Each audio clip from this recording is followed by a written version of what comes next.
उत्तराखंड, जहां पर्वतों की श्रृंखला और प्रकृति की अद्भुत सुंदरता है, वहीं यहाँ कुछ ऐसी घटनाएं भी घटी हुई हैं जो आज भी लोगों के दिल में भय का संचार करती हैं। इनमें से एक घटना चंपावत जिले के एक छोटे से गांव की है, जिसे लोग आज भी नहीं भूल पाए हैं। यह घटना लगभग 50 साल पुरानी है, लेकिन आज भी इसका झलक जिक्र होते ही लोगों के रोंगटे खड़े हो जाते हैं। चंपावत जिले के एक गरीब किसान अपने परिवार के साथ रहता था। उसके पास थोड़ी सी जमीन थी, जिस पर वह खेती करता और अपना जीवन यापन करता। किसान का नाम रामू था और उसकी पत्नी का नाम लक्ष्मी था। दोनों का एक बेटा भी था, जिसका नाम मोहन था। परिवार खुशहाल था, लेकिन गांव के अन्य लोग अक्सर इस परिवार से दूर रहते थे। गांव के लोग मानते थे कि रामू के घर के आसपास कुछ अजीब घटनाएं होती रहती हैं, जिनकी कोई स्पष्ट वजह नहीं है। एक रात रामू के घर के पास अजीब सी आवाजें आने लगी। कभी कभी किसी के हंसने की आवाज सुनाई देती, तो कभी कभी किसी की रोने की आवाज। रामू और उसके परिवार इन आवाजों को अनसुना कर देते, लेकिन जैसे ही दिन बीतते गए, ये घटनाएं बढ़ती गईं। एक रात जब रामू अपने खेत में काम कर रहा था, उसे एक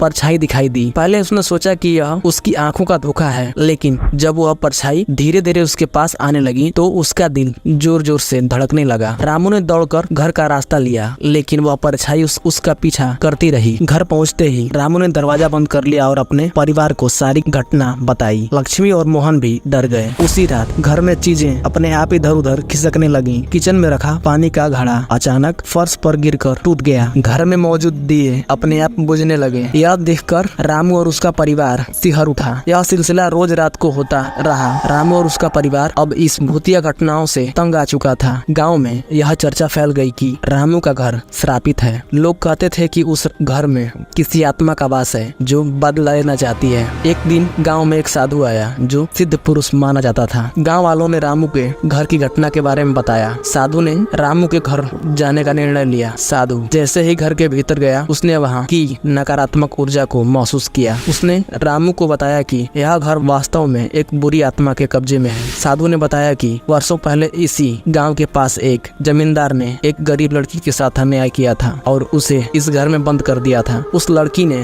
भूख और प्यास से तड़पकर अपनी जान दे दी और उसकी आत्मा तभी से इस घर में भटक रही है। साधु ने बताया कि उस आत्मा को मुक्ति दिलाने के लिए एक विशेष पूजा करनी होगी। साधु ने पूजा की तैयारी शुरू कर दी। उसने रामू और उसके परिवार से कहा कि वे पूजा के दौरान घर के बाहर रहें। साधु ने मंत्रों का जाप शुरू किया और घर के चारों ओर पवित्र धागा बांध दिया। जैसे ही साधु ने अंतिम मंत्र पढ़ा, घर के अंदर जोर जोर से हवाएं चलने लगी। ऐसा लगा मानो कि कोई बहुत शक्तिशाली चीज वहां से निकलने की कोशिश कर रहा है। आखिरकार एक तेज चीख की आवाज आई और घर शांत हो गया। साधु ने बताया कि आत्मा अब मुक्त हो गई है और इस घर में अब कोई डरने की बात नहीं है। रामू और उसका परिवार उस दिन से चैन की नींद सोने लगे, लेकिन गांव वालों ने आज भी उस घटना को भूल नहीं पाया। यह कहानी उत्तराखंड के अनगिनत किस्सों में से एक है, जो यहाँ के लोक जीवन में प्रचलित है। भूत प्रेत की कहानियाँ हमारे समाज का हिस्सा हैं, जो हमें अज्ञात और अदृश्य शक्तियों के प्रति आगाह करती हैं, चाहे ये सच्ची हो या काल्पनिक। लेकिन इनमें एक बात निश्चित है, ये कहानियाँ हमारे भीतर के भय को उजागर करती हैं और हमें उन रहस्यों की याद दिलाती हैं जिन्हें विज्ञान अब तक समझ नहीं पाया है।